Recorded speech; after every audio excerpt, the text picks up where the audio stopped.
بسم الله الرحمن الرحيم تبارك الذي بيده الملك وهو على كل شيء قدير الذي خلق الموت والحياة ليبلوكم أيكم أحسن عملا وهو العزيز الغفور الذي خلق 7 سماوات طباقا ما ترى في خلق الرحمن من تفاوت فارجع البصر هل ترى من فطور ثم ارجع البصر كرتين ينقلب إليك البصر خاسئا وهو حسير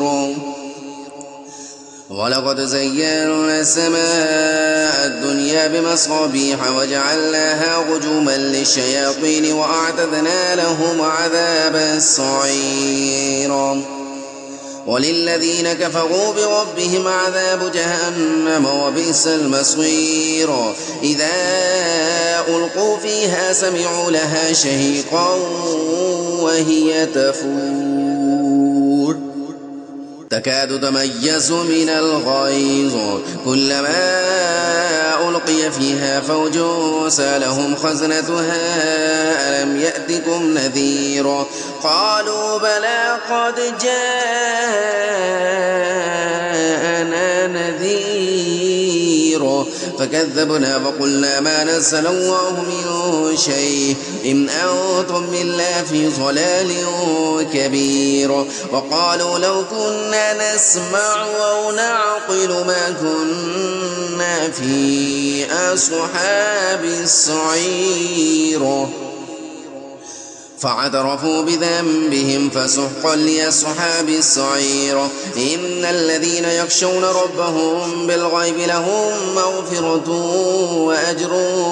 كبير وأسروا قولكم أو اجهروا به إنه عليم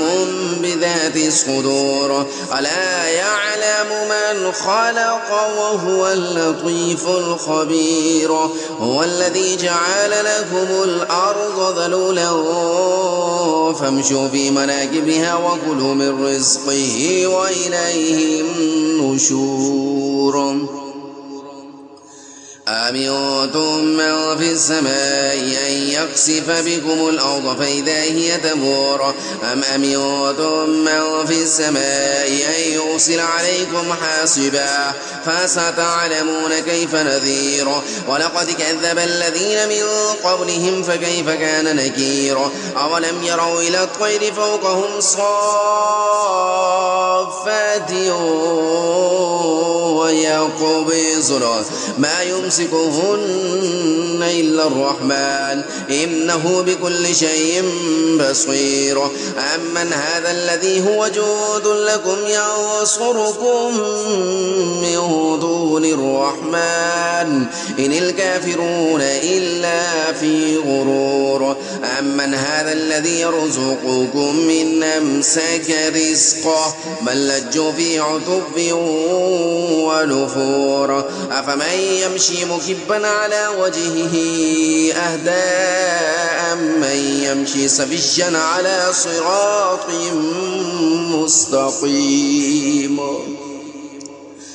قل هو الذي أنشأكم وجعل لكم السمع والأبصار والأفئدة قليلا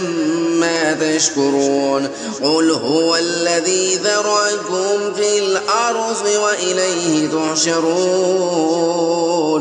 ويقولون متى هذا الوعد إن كنتم صادقين قل إنما العلم عند الله وإنما أنا نذير مبين فلما رأوه زلفة سيئت وجوه الذين كفروا وقيل هذا الذي كنتم به تدعون قل أرأيتم من أهلكني الله ومن معي أو رحمنا فمن يجير الكافرين من عذاب أليم